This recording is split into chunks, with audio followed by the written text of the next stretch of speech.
All right, Donnie, thank you so much for making space in your work day here at Hendrick Motorsports. So, um, do you remember our history and our connection? Yeah, How do yeah. you recall that?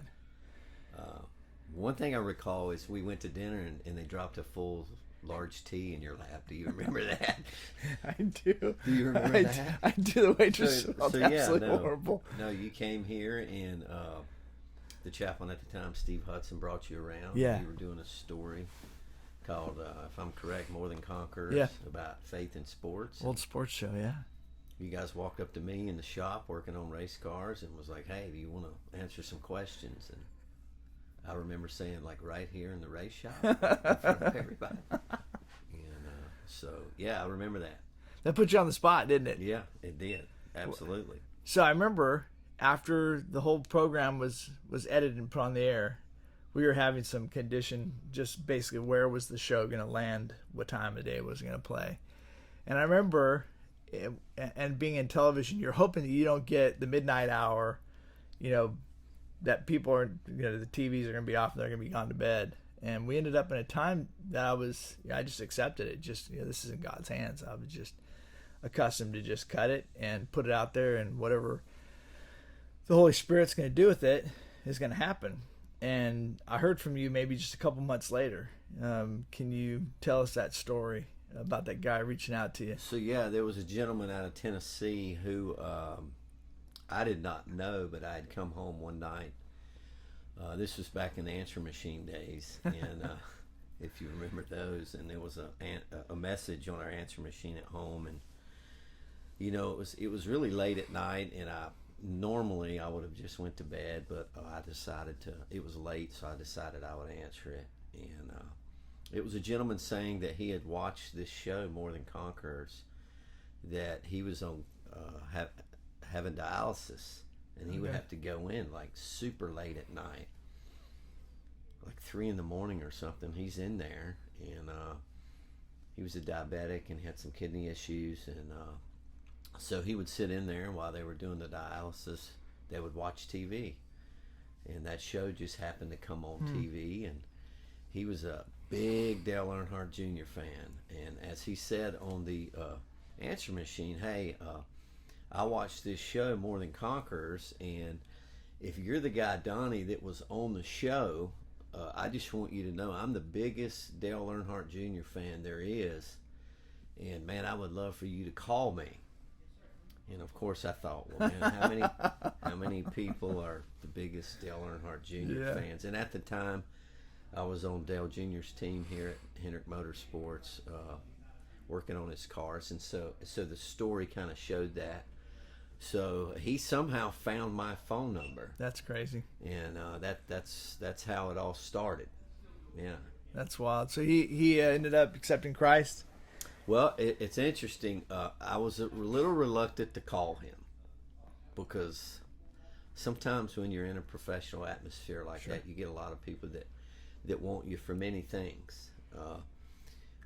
But something just told me to call the guy and just see what he had to say. And reluctant, I called him, and he said, "Hey, man, you were the guy on the video." And I said, "Yeah, I was the guy on the video." And, the first 5 minutes, he just talked about Dale Jr. and how he was a big fan. And then, of course, in my own mind, I was like, well, that's what I thought. He just wanted to talk about racing. He goes, "But that's not why I called you." He said, "I called you, man, because I'm dying." And, of course, right then I was like, "Do you mean like right now? Are you dying? Or like, what do you mean?" And he said, "No, man, he had kidney failure, and if he didn't get a transplant, he was going to die." And so it got real then, and he said, "I want you to tell me about that Jesus you were talking about." And so from then on, it led into a phone relationship for what turned out to be a couple years. I never met him. Right. We just talked on the phone. He'd call me often about difficulties in his life, and it wasn't about racing as much anymore after that. Okay. So did that turn you to looking towards new open doors, new opportunities, or was this a road that you were already headed down and you were fully ready to start sharing your life with other people in order to point them to Christ? Well, I'd stepped out, as you know, Randy, in 2004. One of our team planes crashed, and 10 of our employees were killed. I knew most of them on that plane. One of them, a mentor to us here at Hendrick Motorsports by the name of John Hendrick, who was the company president at the time, and he was also a big spiritual leader at this company, taught a Bible study every week.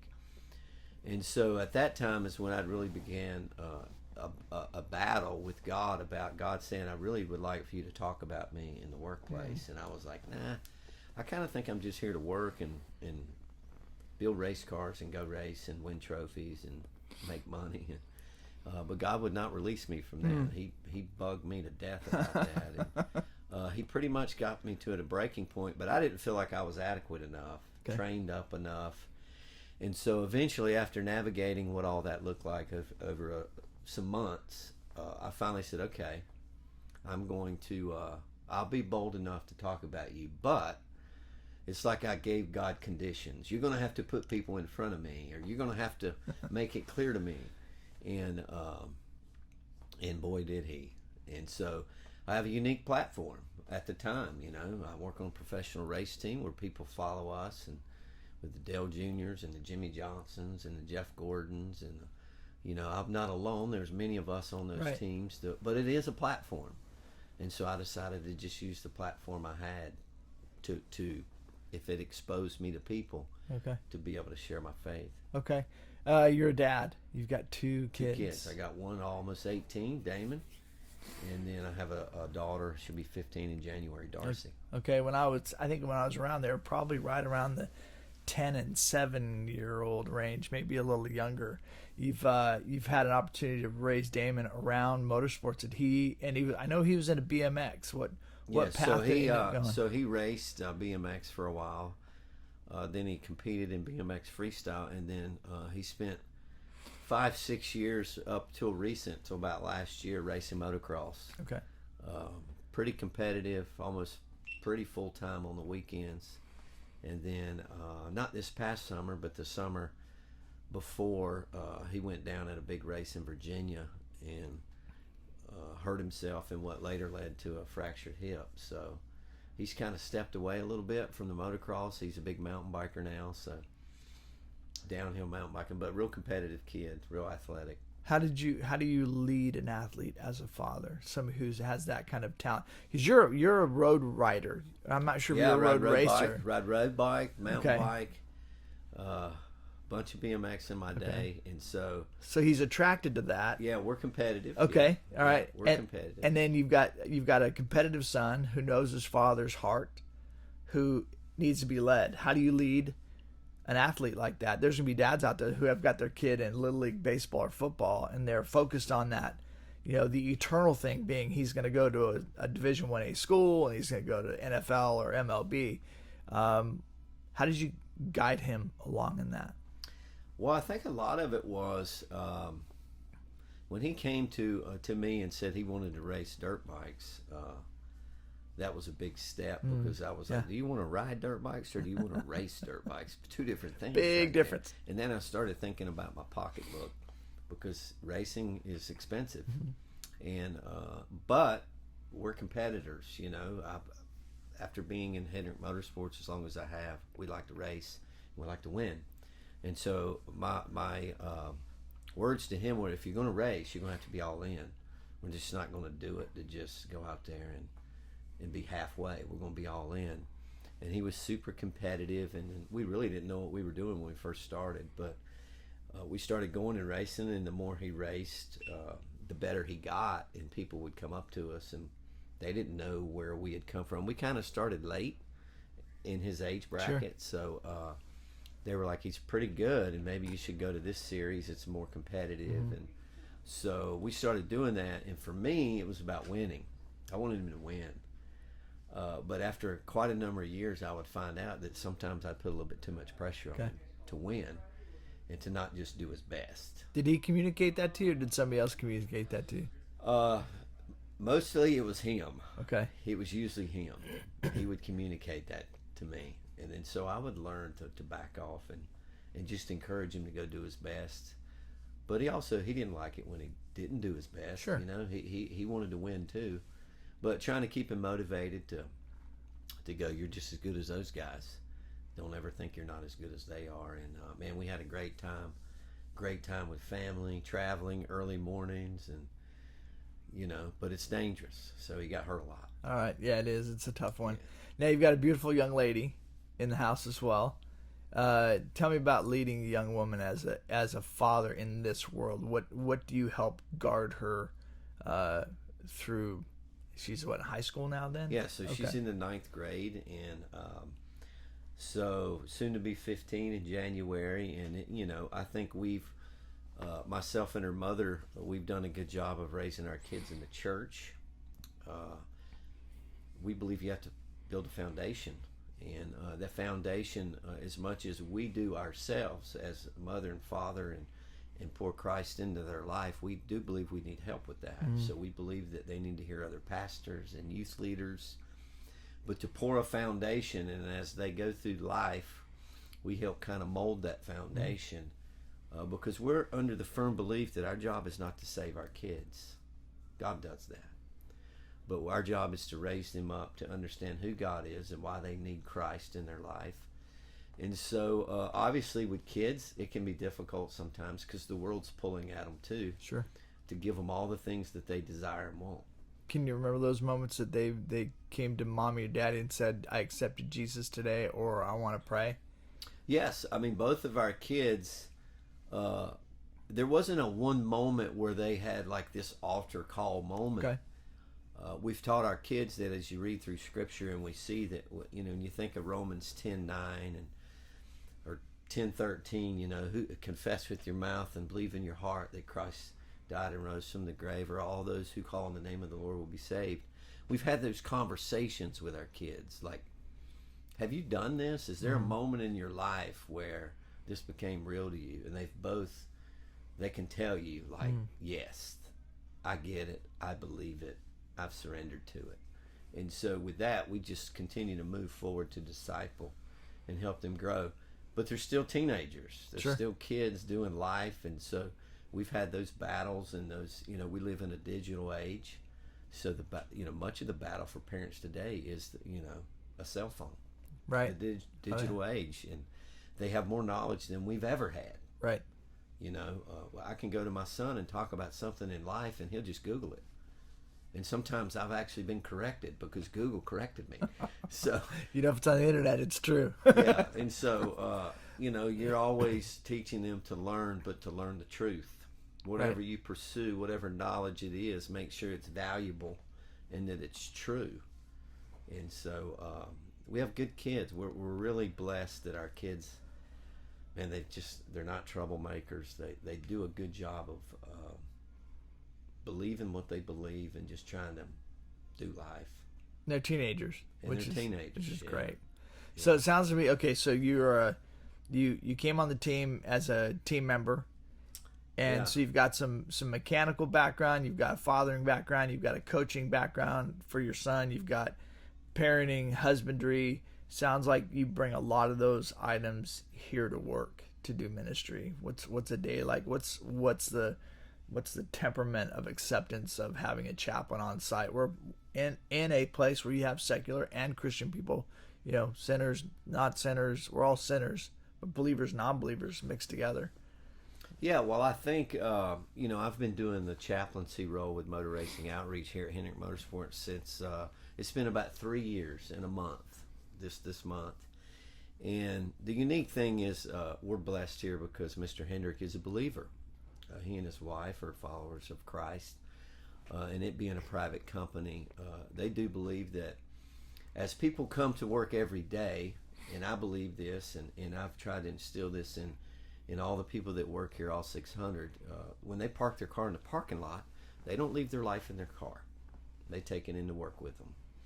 And as much as you have all these different resources to help people with human resources, and where you teach and train managers to lead your employees well and understand their different personalities, they believe, the Hendrick family, in them having a spiritual side to come along and comfort them in the areas that maybe the leadership's not equipped to.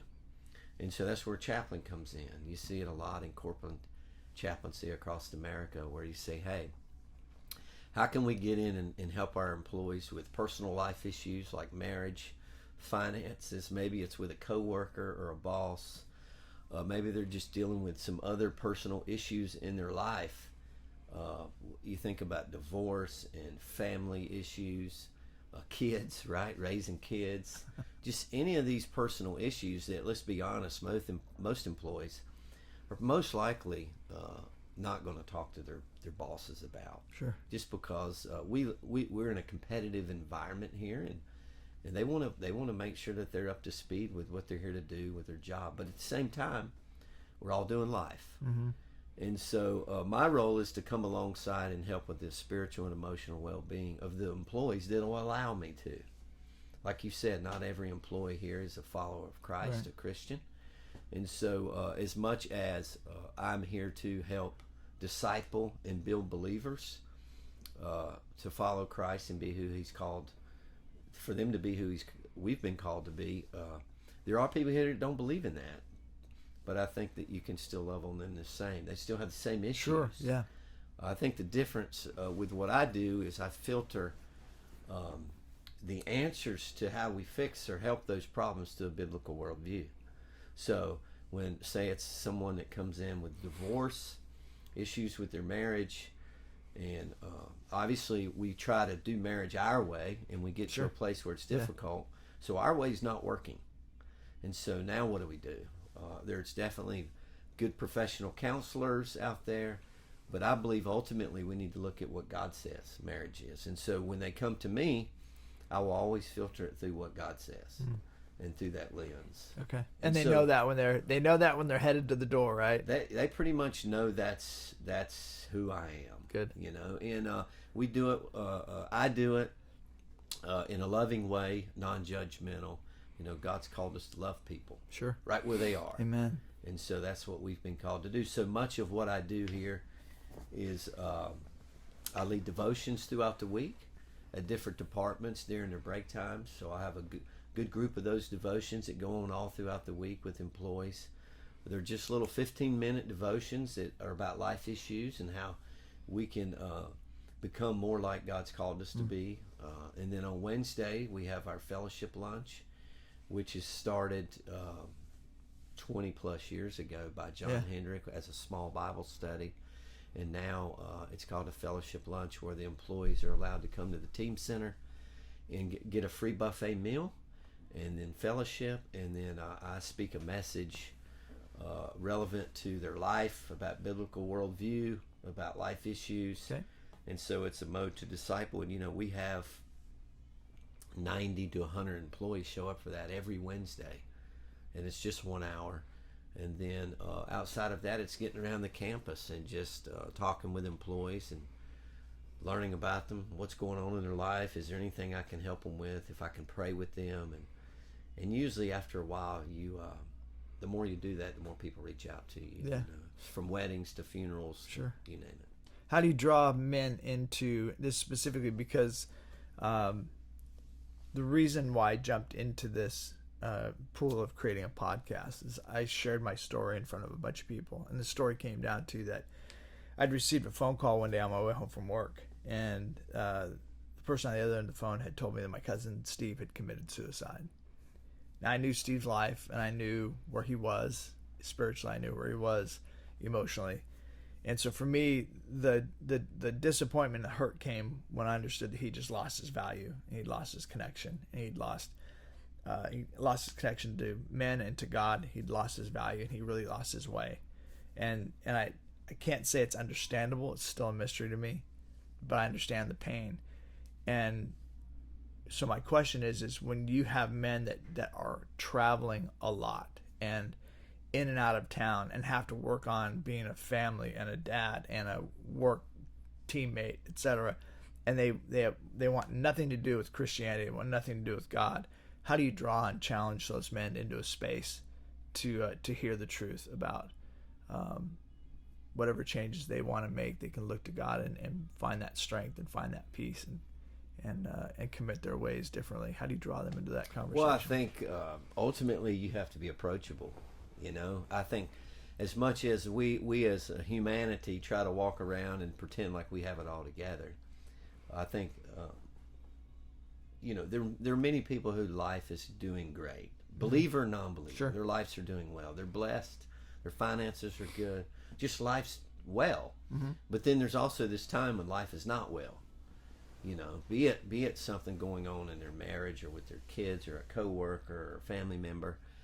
And so there are times I think that men want to talk to somebody, but they're afraid of who are they going to talk to that they can trust that's not going to go out there and blab or make them look less than, because, you know, our pride makes us, I want to look like I got it all together. Yeah. And so if I got it all together, people maybe will like me more.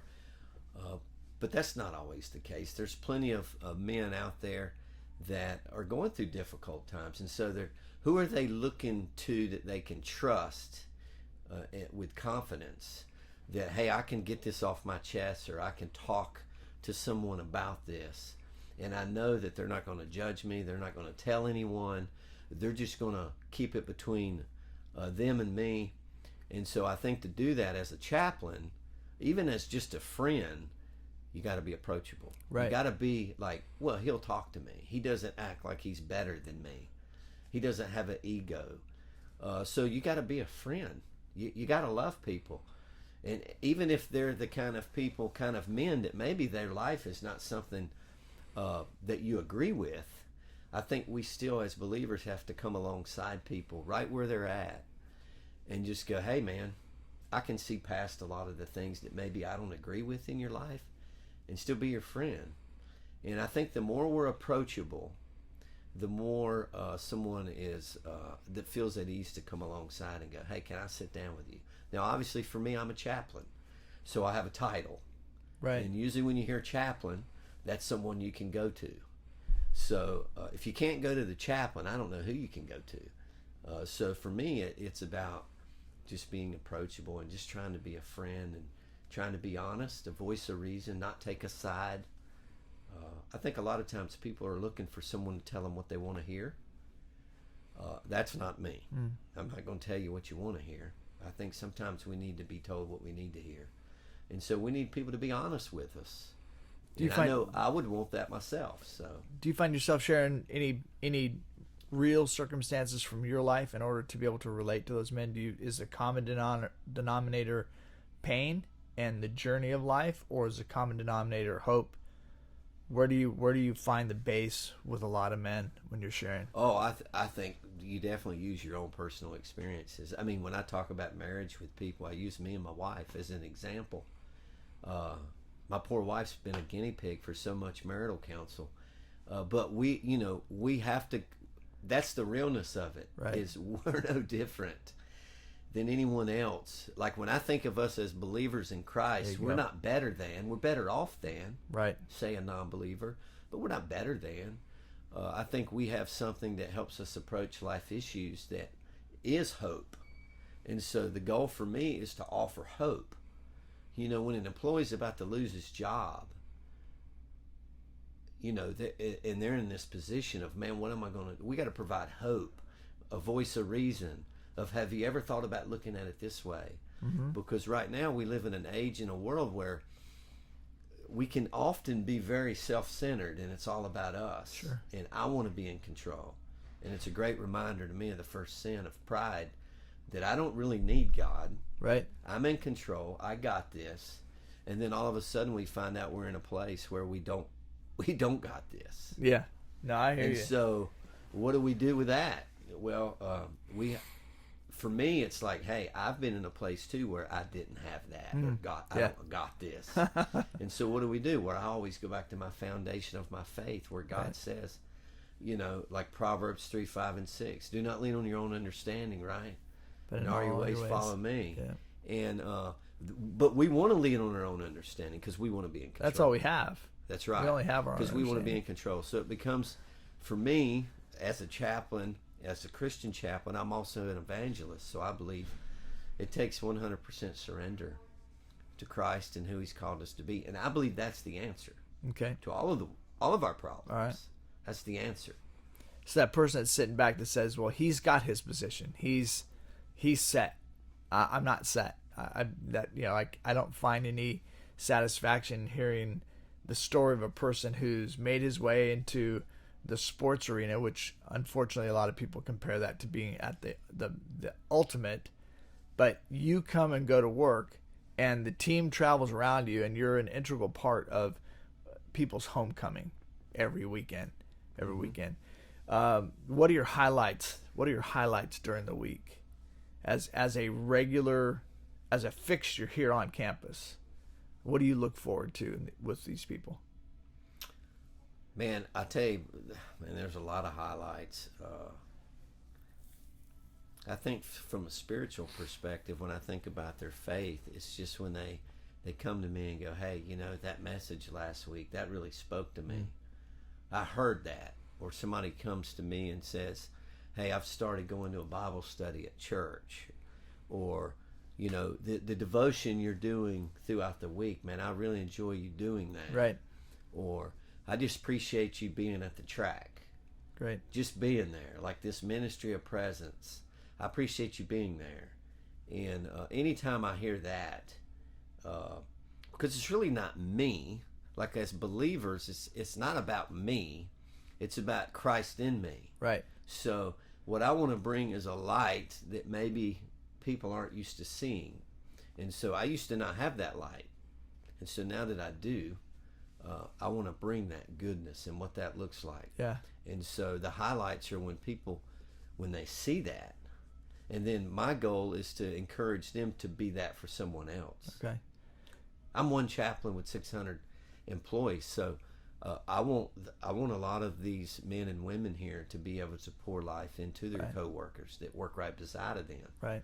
And let them be the light for them. Now, all those things you mentioned about people who reflect on a good word you put into their life, or encouragement that you poured into their life, or the ministry of presence, or the ministry of helps, or the ministry of caring, hurting people, those are all friendship items. Oh, absolutely. Those are all friendship items. Yeah. So, to close, speak directly to, talking to me, but speak directly to the men who say, I'm lonely and I don't have friends, and what they need to possibly do some internal work to say, maybe I'm not a friend. Yeah, well, if you're a man and you're lonely or depressed and you don't feel like you're measuring up to who you think you need to be, it's easy to get in that place, right? But I think you have to remember to not measure up who you are based on the world standards. Yeah. I work with people here that win a lot of races and I've won a lot of races. They have a lot of championship rings. They've been to the pinnacle of the sport. Like, they have won it all. And you can still get in a place where that's not enough. Because, see, the world says that's the answer. Sure. Win a bunch of races, get a bunch of championship rings, and then you've arrived. Well, then what happens when that stops? And you found out it really doesn't fill you up. So when you're in this place of loneliness, maybe depression, you don't feel adequate, I think that's because you're looking at what the world says. But God says He's enough. And so we have to be reminded that when we're born, God has a purpose for us. Everybody's purpose is different, but ultimately it's to glorify God. And so how do we do that? Well, some people get to do it working on race cars. Some people do it working on houses. Some people do it working on computers. But in that process, you got to find out what your purpose is. Like when you wake up every morning, what motivates you to live? And so if you're in a place where you're not motivated to live, you got to say, why is that? Right. And so what happens often is we compare it to what the world standards are. Keeping up with the Joneses. Well, my friend over here has this, I don't have this. And so I think when we look in God's Word and learn that God has sent Christ to deliver us from the very sin that enables us to be who we're called to be, we have to remember He said He's enough. Right. And so once we find out, like, what is purpose, and so it's ultimate surrender to who God's called us to be. And when we truly surrender, I believe, and we say, God, I'm open to be who You've called me to be. Where do You want me? What do You want me to do? I believe that's when we begin to see God move in our lives and put us in places that we would never expect to be put in, because we're looking to be who God's called us to be. That's our purpose. that's what motivates us. Instead of looking at the Joneses with the perfect wife and the perfect family and the perfect income and going, why am I not like that? Well, they could have all of that perfect and still be lost in their sin. Sure. Right? So we have to encourage, we as men have to, one, encourage each other. Yeah. Right? Yep. And we we have do to that, come alongside and share each other's burdens. Right. So the beginning of being who God's called us to be as men is we got to be a friend. Right. We've got to come alongside and go, hey, man, maybe I need to take so-and-so to lunch today. Maybe I need to pour into him or just listen all day. Right. And just comfort and let him know that, hey, you care about me. Yeah. And all men need that. All men need somebody to step in really into the intersection and just cross paths with them. I know that. So in a recap, all the things I've listed that you are on the outside, your functions, father, husband, chaplain, worker, teammate, former teammate, current chaplain, current person on the floor that makes the rounds. I want to challenge the listeners today that if you're considering your own story, because you've shared with us your story, really, it's something you're very familiar with, and you've shared that story over and over again. The purpose of Men of 1,000 Men is that we become familiar with our story as men, that we routinely go back and we check in with God about where we've come from. We take our own inventory about the steps that we've made, the mistakes that we've made, the poor decisions that have created issues that may be detrimental in one way or the other and our path, and then allow God to show us where he was with us in those moments. I was with you in this. I was with you here. I walked with you here. And we can take that story and share it. We've now normalized any other man who's made the same mistakes. Now we've just said, me too. Yeah, absolutely. I'm just like you. We are men. And in that, out of this will come men who will in fact share their story with other men and be impactful. And that's our desire. So thank you so much for sharing your story. I appreciate the connection. We don't share a lot of phone calls or a lot of texts, but I get to see your stuff on social media. Do you want people to follow your social media? Any of them in any place? Sure. Okay. On Instagram, I'm at D Floyd MRO, at D Floyd MRO, and then on Facebook, I'm on Donnie Ray Floyd. And what I try to do on social media is simply this: just try to be real. Cool. They'll just see what you do, right? Men, let's be real. Don't get me wrong. I'm trying to live an obedient life Sure. to who God's called me to be. So, there might be a time where maybe I type something on there and you're like, wow, I didn't expect that from him. But I'm battling the same demons everybody You're else a guy, is, yep. man. Should I say this or not say this? But I also just want to be real. Right. And I think the interesting thing about social media, when you think of Facebook alone, man, it's a book of me. And it's not a narcissistic me. It's just as who I am. Right. Man, hey, and I don't put all my failures on there.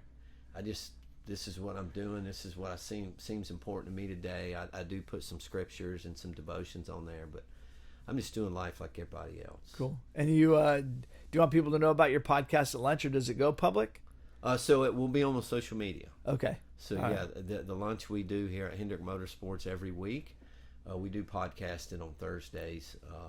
It's on Podomatic.com under John Hendrick Fellowship Lunch. Okay. But on social media, on Facebook, it gets posted up every week where you can just click the link. Very cool. NASCAR fans, there's a podcast for you right here from Hendrick Motorsports. Yeah. Near Charlotte Motor Speedway.